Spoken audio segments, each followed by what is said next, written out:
ಇವಾಗ wild card ಸ್ಪರ್ಧಿಯಾಗಿ entry ಕೊಟ್ಟು ರಜತ್ ಅವರಿದ್ದಾರೆ. ಆ ಮನೆ ಪ್ರತಿ ಸತಿ ಹೋದಾಗಲೂ ಒಂಥರ ವೆರೈಟಿ ಆಮೇಲೆ ಡಿಫ್ರೆಂಟ್ ಆಗಿ ಕಾಣಿಸುತ್ತೆ. ಬಿಗ್ ಬಾಸ್ ಮನೆ ಅನ್ನೋದು ಒಂಥರ ಮಾಯಾ ಲೋಕ ಇದ್ದಂಗೆ. ಸರ್ ಈ ಸಲ ಇನ್ನೂ ಅಷ್ಟು ಮೆಮೊರಬಲ್ ಆಗೋದಕ್ಕೆ ಒಂದು ಟ್ಯಾಟೂ ಬೇರೆ ಕೈಯಲ್ಲಿ. ಸೊ ಮನೆ ಒಳಗೆ ಟ್ಯಾಟೂ ಹಾಕ್ಸ್ಕೊಳೋ ಅದೃಷ್ಟ ಎಷ್ಟು ಜನಕ್ಕೆ ಸಿಗುತ್ತೋ ಅಲ್ಲೂ ಗೊತ್ತಿಲ್ಲ. ಅದರಲ್ಲಿ ನಾನೊಬ್ಬ. I feel am very lucky. Sudeep ಸರ್ನ ಹೋಗಿ ತಪ್ಕೊಂಡ್ಬಿಡ್ತೀರಾ, ಗಟ್ಟಿಯಾಗಿ ತಪ್ಕೋತೀರಾ, ಬೀಳೋದೇ ಇಲ್ಲ ಒಂದು ಸ್ವಲ್ಪ ಹೊತ್ತು. ನನಗೆ ಸರ್ರು ಡೈರೆಕ್ಟಾಗಿ ಸಿಕ್ಕಿ ತಪ್ಕೊಳೋದು ಅಂದರೆ ಒಂದು ದೊಡ್ಡ ವಿಷಯ. ಬಿಗ್ ಬಾಸ್ ಮನೆಯಲ್ಲಿ ಅದು ರಜತ್ ಅವ್ರು ಇದ್ದಾರೆ ಅಂದರೆ ಎಕ್ಸ್ಪೆಕ್ಟೇಷನ್ಸ್ ಎಲ್ರಿಗೂ ತುಂಬ ಜಾಸ್ತಿ. ಅಲ್ಲಿ ನೀವು ಯೂಸ್ ಮಾಡಿದಂತಹ ವರ್ಡ್ಸ್ ಇವತ್ತಿಗೆ ನಿಮ್ಗೆ ನೆಗೆಟಿವ್ ಆಗಿದೆ ಅಂತ ನಿಮ್ಗೆ ಅನ್ಸುತ್ತೆ? ನಾನು ತುಂಬ ಮಜವಾಗಿ ತುಂಬ ಒಂದು ಲವಿ ಡವಿ ಆಗಿರುವಂಥ ಹುಡುಗ. ನನಗೆ ದುರಂಕಾರ ಎಲ್ಲ ಇಲ್ಲ. ನಮಸ್ಕಾರ, ನೀವು ನೋಡ್ತಾ ಇದ್ದೀರಾ ಫಿಲ್ಮಿ ಬೀಟ್ ಕನ್ನಡ. ನಾನು ಚಂದನ. ಇವಾಗ ವೈಲ್ಡ್ ಆಗಿ ಸಿಕ್ಕಾಪಟ್ಟೆ ರಫ್ ಅಂಡ್ ಟಫ್ ಆಗಿ ಆಟ ಆಡಿ ಮತ್ತೆ ವೈಲ್ಡ್ ಕಾರ್ಡ್ ಸ್ಪರ್ಧಿಯಾಗಿ ಎಂಟ್ರಿ ಕೊಟ್ಟು ಅದಕ್ಕೆ ಕಂಪ್ಲೀಟ್ ಜಸ್ಟಿಸ್ ಮಾಡದಿರುವಂತಹ ರಜತ್ ಅವರಿದ್ದಾರೆ. ಬನ್ನಿ ಅವ್ರನ್ನ ಮಾತನಾಡಿಸ್ತಾ ಹೋಗೋಣ. ಸ್ವಲ್ಪ ಟೈಮ್ ಕಡಿಮೆ ಇದೆ, ಆದಷ್ಟು ಎಲ್ಲ ಕವರ್ ಮಾಡೋದಕ್ಕೆ ಟ್ರೈ ಮಾಡ್ತೀನಿ. ಸರ್, ಮೊದಲನೇದಾಗಿ ಹೇಗಿದ್ದೀರಾ, ಹೇಗಿದೆ ಎಕ್ಸ್ಪೀರಿಯನ್ಸ್? ಅದ್ಭುತ, ಅತಿ ಅದ್ಭುತ ಮೇಡಮ್. ಬಿಗ್ ಬಾಸ್ ಎಕ್ಸ್ಪೀರಿಯನ್ಸ್ ಅಂತ ಹೇಳಬೇಕು ಅಂದ್ರೇನೆ ಮನೆ ಪ್ರತಿ ಸತಿ ಹೋದಾಗ್ಲೂ ಒಂಥರ ವೆರೈಟಿ ಆಮೇಲೆ ಡಿಫ್ರೆಂಟ್ ಆಗಿ ಕಾಣಿಸುತ್ತೆ.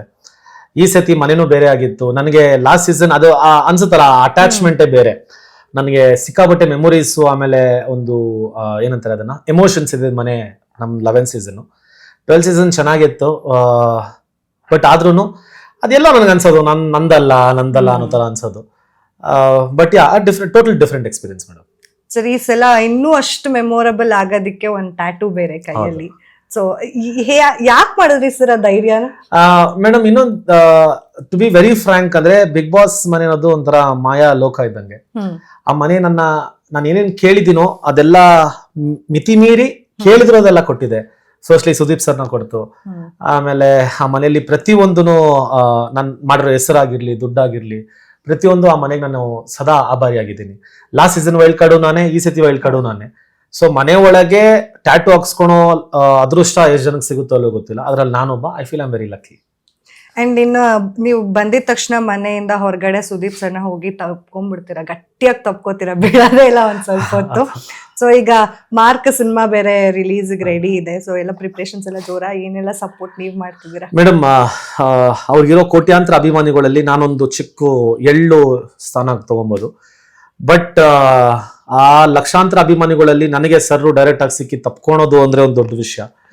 So I have felt each and every moment with it. Mark ಬೇಗ ರಿಲೀಸ್ ಆಗಲಿ, ಆದಷ್ಟು ದೊಡ್ಡ ಸಕ್ಸಸ್ ಕಾಣಲಿ ಅನ್ನೋದು ನಾನು ಮನಸ್ಪೂರ್ವಕವಾಗಿ ಬೇಡ್ಕೊತೀನಿ. ನಾಳೆ ಡೆವಿಲ್ಗೆ ಹೋಗ್ತಾ ಇದ್ದೀನಿ. ನೀವು ಕೇಳೋಕ್ಕಿಂತ ಮುಂಚೆ ನಾನು ಹೇಳ್ತಾ ಇದ್ದೀನಿ, ಆ ಮೂವಿಗೂ ತುಂಬಾ ಒಳ್ಳೆ ಸಕ್ಸಸ್ ಸಿಗ್ಲಿ. ಅವ್ರ ಆಚೆ ಬಂದ ತಕ್ಷಣ ಅವ್ರ ಜೊತೆ ಆಕ್ಟ್ ಮಾಡೋದು ನಾನು ತುಂಬಾ ವೆಯ್ಟ್ ಮಾಡ್ತಾ ಇದ್ದೀನಿ ಸರ್ ಜೊತೆ. So all the best to both of them. Okay sir, ಈಗ ಬಿಗ್ ಬಾಸ್ ಮನೆಯಲ್ಲಿ ಅದು ರಜತ್ ಅವ್ರು ಇದ್ದಾರೆ ಅಂದ್ರೆ ಎಕ್ಸ್ಪೆಕ್ಟೇಷನ್ಸ್ ಎಲ್ರಿಗೂ ತುಂಬಾ ಜಾಸ್ತಿ. ಅದೇ ಆಗಿದ್ ಪ್ರಾಬ್ಲಮ್. ತುಂಬಾ ಜನ ನಮ್ ಬುಜ್ಜಿ ಹೋಗಿದಾರೆ ಮತ್ತೆ ಫುಲ್ ಅದೇ ಕೌಂಟರ್, ಯಾರು ಏನೇ ಹೇಳಿದ್ರು ರಜತ್ ಅವ್ರನ್ನ ಮೀರ್ಸಕ್ಕಾಗಲ್ಲ ಕೌಂಟರ್ ಅಲ್ಲಿ ಅಂತ ಎಲ್ಲೋ ಅದನ್ನ ಜಸ್ಟಿಫೈ ಮಾಡಿದೀರಾ ನೀವು. ಹೊರಗಡೆ ಬಂದಾಗ ಟ್ರಾಲ್ಸ್ ಎಲ್ಲ ನೋಡಿದಾಗ ಮತ್ತೆ ಇನ್ನೊಂದಷ್ಟು ಪ್ರೀತಿ ಸಿಕ್ಕಿದಾಗ ಅದನ್ನೆಲ್ಲ ನೋಡಿ ಏನ್ ಅನ್ಸ್ತಾ ಇತ್ತು? ಅದೇ ಟ್ರೋಲ್ಗಳು ನೋಡಿದಾಗ ತುಂಬಾ ಒಂಥರ ನಗು ಬರೋದು, ಬೇರೆ ಏನೇನೋ ಡಿಫ್ರೆಂಟ್ ಟೈಪ್ ಆಫ್ ಟ್ರೋಲ್ಸ್ ಎಲ್ಲ ಮಾಡಿದ್ದಾರೆ.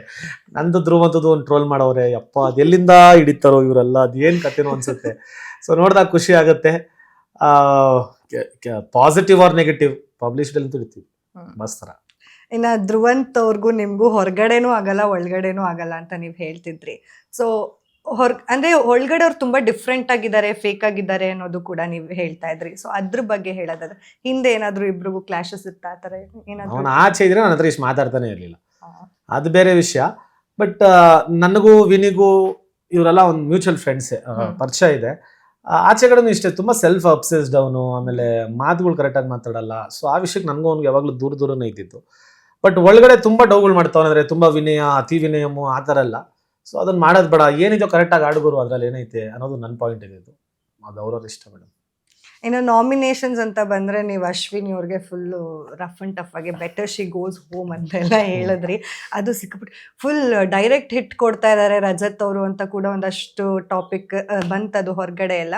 ಸೊ ಅಂದ್ರೆ ಅಲ್ಲಿ ನೀವು ಯೂಸ್ ಮಾಡಿದಂತಹ ವರ್ಡ್ಸ್ ಇವತ್ತಿಗೆ ನಿಮ್ಗೆ ನೆಗೆಟಿವ್ ಆಗಿದೆ ಅಂತ ನಿಮ್ಗೆ ಅನ್ಸುತ್ತಾ, ಇಲ್ಲ ಜನ ನಾನು ಇರೋದೇ ಹಿಂಗೆ ಅಂತ ಅಕ್ಸೆಪ್ಟ್ ಮಾಡ್ಬಿಟ್ಟಿದ್ದಾರೆ ಅನ್ಸುತ್ತಾ?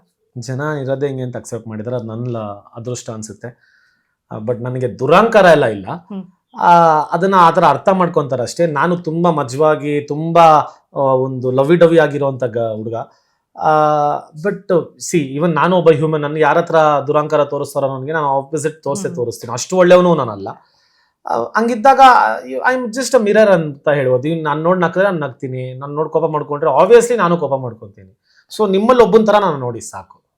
ಇನ್ನ ರಕ್ಷಿತ್ ಅವರು ಸೀಕ್ರೆಟ್ ರೂಮಿಗೆ ಹೋಗ್ತಿದ್ದಂಗೆ ನೀವು ತುಂಬಾ ಫೀಲ್ ಆದ್ರಿ, ಏನೋ ಮಿಸ್ ಆಗ್ತಾ ಇದೆ, ಏನೋ ಮಿಸ್ ಆಗ್ತಿದೆ. ಈಗ ನೀವೇ ಮನೆಯಿಂದ ಆಚೆ ಬಂದಿದ್ದೀರಾ, ಸೊ ಮಿಸ್ ಮಾಡ್ತೀರಾ?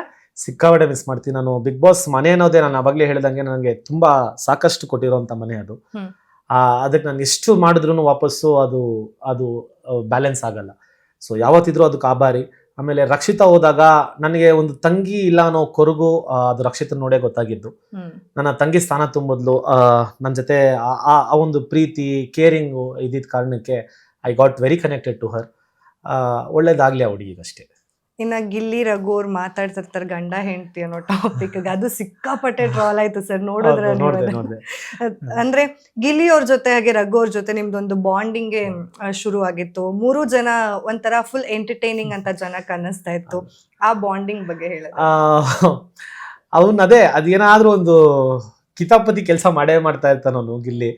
ಸೊ ಅದ್ರ ಜೊತೆ ನಾನು ಕಿತಾಪತಿನೇ.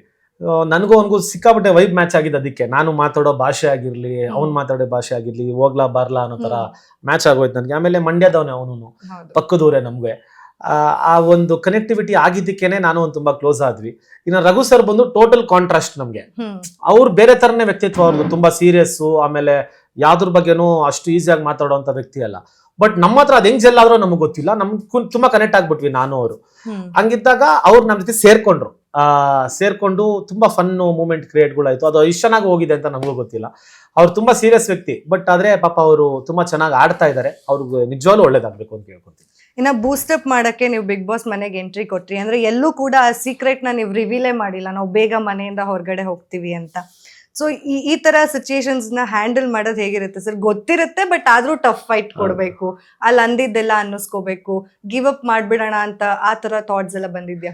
ಗಿವ್ ಅಪ್ ಮಾಡ್ಬೇಕು ಅಂತ ಯಾವತ್ತೂ ಬಂದಿಲ್ಲ, ಬಟ್ ಆದ್ರೆ ಟಫ್ ಫೈಟ್ ಅಂತೂ ಕೊಡೋಣ. ಎಷ್ಟು ದಿನ ಇರ್ತೀವೋ ಇರೋಣ. ಬಿಕಾಸ್ ನಾನು ಅವಾಗಲೇ ಹೇಳ್ದಂಗೆ ಆ ಮನೆ ನಮ್ಗೆ ಸಾಕಷ್ಟು ಕೊಟ್ಟಾಗ, ಸೊ ನಮ್ದು ಒಂದು ಜವಾಬ್ದಾರಿ ಇರುತ್ತೆ ವಾಪಸ್ ಅದು ಕೊಡೋದು. ಸೊ ಆ ಕೆಲಸದಲ್ಲಿ ನನ್ನ ಕೆಲಸ ಏನಿತ್ತು ಅದು ನಾನು ಮಾಡಿದ್ದೀನಿ. ಅಂದ್ರೆ ಈಗ ಬಿಗ್ ಬಾಸ್ ಮನೆಗೆ ಮತ್ತೆ ಹೋಗೋದಕ್ಕೆ ಸಿಗೋದು ತುಂಬಾ ಕಡಿಮೆ ಅವಕಾಶಗಳು. ಅಂಥದ್ರಲ್ಲಿ ನಿಮಗ್ ಸಿಕ್ಕಾಗ ಅದು ಸ್ಟಾರ್ಟಿಂಗ್ ವೀಕ್ ನಿಮ್ಗೆ ಗಿಲ್ಲಿ ಅವ್ರಿಗೆ ಸಿಕ್ಕಾಪಟ್ಟೆ ಕಿರಿಕ್ ಆಗತ್ತೆ.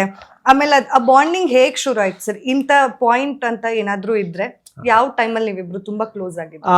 ಮೇಡಮ್, ಅದು ಫಸ್ಟ್ ಬಗ್ಗೆ ಮಾತಾಡ್ಬೇಕು ಅಂದ್ರೆ ಬಿಗ್ ಬಾಸ್ ಮನೆಯಲ್ಲಿ ನನ್ನ ಒಂದ್ ದಿವಸ ಕರೀತಾರೆ ಅಂತ ಅನ್ಕೊಂಡಿದ್ದೆ. ಬಿಕಾಸ್ ಓವರ್ ಸೀಸನ್ ಕಂಟೆಸ್ಟೆಂಟ್ಸ್ ಎಲ್ಲ ಬರ್ತೀವಿ. ಬಟ್ ತಿರ್ಗಾನು ವೈಲ್ಡ್ ಕಾರ್ಡ್ ಅನ್ನೋದು ನನಗೂ ಸರ್ಪ್ರೈಸಿಂಗ್ ಆಗಿತ್ತು. ನಾನು ಕೇಳ್ಕೊಂಡಾಗ ಇಂಡಿಯನ್ ಬಿಗ್ ಬಾಸ್ ಅಲ್ಲಿ ಈ ತರ ಆಗಿರ್ಲಿಲ್ವಂತೆ. ಲಾಸ್ಟ್ ಸೀಸನ್ ವೈಲ್ಡ್ ಕಾರ್ಡು ನಾನೇ, ಈ ಸೀಸನ್ ವೈಲ್ಡ್ ಕಾರ್ಡು ನಾನೇ. ಸೊ ನನಗೆ I was very excited. But ಹೋಗಿದ ತಕ್ಷಣ ನಾನು ಎಲ್ಲೋ ಒಂದು ವರ್ಷ ಆಚೆ ಇದ್ದವನು, ಸೌಂಡ್ ಅಲ್ಲಿ ಇದ್ದವನು, ಸಡನ್ ಆಗಿ ಮನೆ ಒಳಗೆ ಹೋಗ್ಬೇಕು ಅಂದ್ರೆ ನನಗೂ ಅಡ್ಜಸ್ಟ್ ಆಗಿ ಟೈಮ್ ಬೇಕಾಗಿತ್ತು. ಇವನಾ ಕಿಟ ಕಿಟ ಕಿಟ ಅಂತಾನೆ ಕಿಟಾರ್ ಅಂತ ಕಿರಿಸ್ತಾನೆ, ನನಗೆ ಆಗ್ತಾ ಇಲ್ಲ ಅದು. ಸುಮ್ಮನೆ ಇರಲ್ಲ, ಒಂದ್ ಸ್ವಲ್ಪ ಹೊತ್ತು ಅಂದ್ರೂ ಕೇಳ್ತಾ ಇಲ್ಲ, ಇರ್ತಾನೆ ತಿರೋ ಸ್ಟಾರ್ಟ್ ಮಾಡ್ತಾನೆ. ಸೊ ಆ ಒಂದು ವಿಷಯಕ್ಕೆ ಇರಿಟೇಟ್ ಆಯ್ತು. ಅದಾದ್ಮೇಲೆ ಕೂತ್ಕೊಂಡು ನಾವು ಮಾತಾಡಕ್ ಸ್ಟಾರ್ಟ್ ಮಾಡಿದ್ವಿ, ಯಾವ ಊರು ಏನು ಅಂತೆಲ್ಲ ಕೇಳಿದಾಗ ಗೊತ್ತಾಯ್ತು ಪಕ್ಕದೂರೇ ಅವನು ಅಂತ. ಅಲ್ಲಿ ವೈಬ್ ಮ್ಯಾಚ್ ಆಗೋಯ್ತು ನಮ್ಗೆ. ಆಮೇಲೆ ನಾವು ಮಾತಾಡ್ತಿದ್ದ ರೀತಿ, ಥಿಂಕಿಂಗ್ ಒಂದೇ ತರ ಇತ್ತು. ಆಮೇಲೆ ಆ ಜೋಕ್ಸ್ ನಂದು ಒಂದು ಮ್ಯಾಚ್ ಆಗೋದು.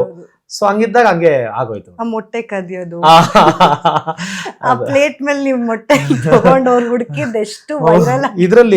ಇದ್ರ ಸಾಂಬಾರ್ ಒಳಗೆಲ್ಲ ಹುಡುಕ್ತವನೆ, ಇಲ್ಲೇ ಇತ್ತಿದ್ನಲ್ಲ ಚಪಾತಿ ಕೆಳಗೆಲ್ಲ ನೋಡ್ತವನೆ. ನನಗೆ ಕಾವ್ಯ ಏನೋ ಮಾತಾಡ್ತಾ ಇದ್ದಾಳೆ, ನನಗೆ ಕಾವ್ಯ ಮೇಲೆ ಇದು ಕಾನ್ಸಂಟ್ರೇಷನ್ ಇಲ್ಲ. ನನಗೆ ಅವ್ನು ನೋಡಿ ನಗು, ಬಟ್ ನಗಬಾರ್ದು, ಸುಮ್ಮನೆ ಕುತ್ಕೊಬೇಕು. ಅದೊಂದು ಟಾಸ್ಕ್ ಆಗೋಯ್ತು ನನಗೆ. ಮೊಟ್ಟೆ ಇಂದವರೆಲ್ಲ ಕೇಳ್ತಾರೆ, ನಾನು ಕೊಡ್ತಿರ್ಲಿಲ್ಲ ಮೊಟ್ಟೆ ಅವನಿಗೆ. ಪ್ರತಿಯೊಬ್ಬರು ಮೊಟ್ಟೆ ಕತ್ತಿಂದಿರೋದೇ ಅವನು. ನಾನು ಎತ್ಬಿಟ್ಟೆ ತಿನ್ಬಿಡೋಣ ಅಂತ ಶಾಪ ಹಾಕ್ಬಿಡ್ತಾನೆ. ಅದೇ ವಾಪಸ್ ಕೊಟ್ಟಿದ್ದ ಅವನಿಗೆ. ಓಕೆ ಸರ್, ಈಗ ಒಂದು ಚಿಕ್ಕದಾಗಿ ಲಾಸ್ಟ್ ಸೆಗ್ಮೆಂಟ್, ಒಂದು ಚಿಕ್ಕದಾಗಿ ನಾನು ಒಂದಷ್ಟು ಹೆಸರು ಹೇಳ್ಕೊಂಡು ಹೋಗ್ತೀನಿ, ನಿಮ್ಗೆ ಏನೇನು ಅನ್ಸುತ್ತೆ ಅಂತ. Rashika Shetty, not into the actual game. ತುಂಬಾ ಒಳ್ಳೆ ಫೈಟರು, ಟಾಸ್ಕ್ಗಳನ್ನ ತುಂಬಾ ಚೆನ್ನಾಗಿ ಆಡ್ತಾರೆ. ಬಟ್ ವಿಪರ್ಯಾಸ ಏನಂದ್ರೆ ಗೇಮ್ನ ಅರ್ಥ ಮಾಡ್ಕೊಂಡಿಲ್ಲ. ಮಾಳು, ಆಟಕೊಂಡು ಲೆಕ್ಕಕ್ಕಿಲ್ಲ. ಸ್ಪಂದನ, ಆಟಕೊಂಡು ಲೆಕ್ಕಕ್ಕಿಲ್ಲ. ಕಾವ್ಯ, ಒಳ್ಳೆ ಆಟ ಆಡ್ತಾ ಇದ್ದಾರೆ, ಅದು ಜನಕ್ಕೂ ಗೊತ್ತಾದ್ರೆ ಒಳ್ಳೇದಾಗುತ್ತೆ. ಗಿಲ್ಲಿ, ಕಿಲಾಡಿ. ಜಾನ್ವಿ, ಆಟಕೊಂಡು ಲೆಕ್ಕಕ್ಕಿಲ್ಲ. ಧ್ರುವಂತ್, ಆಟದಲ್ಲೇ ಇಲ್ಲ. ಧನುಷ್, ಆಟ ಏನೋ ಸ್ಟಾರ್ಟ್ ಮಾಡಿಲ್ಲ.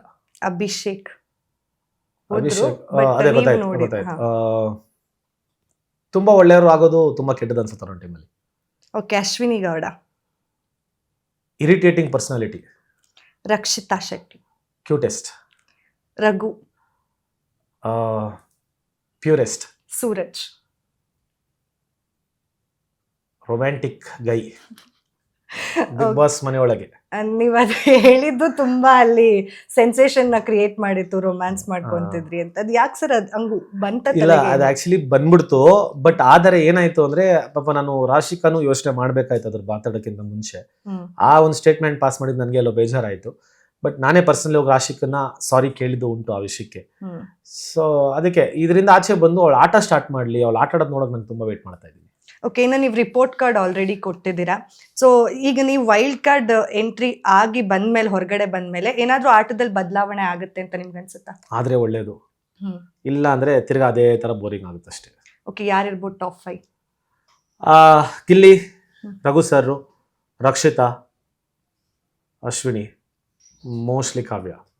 ಓಕೆ, ಯಾ ಸರ್ ತುಂಬಾ ಹತ್ರದಲ್ಲಿದ್ದಾರೆ. ಇನ್ನೇನು ಬಿಟ್ರೆ ಇವರೇ ಸೀಸನ್ ವಿನ್ನರ್ ಅನ್ನೋದಾದ್ರೆ ಗಿಲ್ಲಿ ಫಿಕ್ಸು.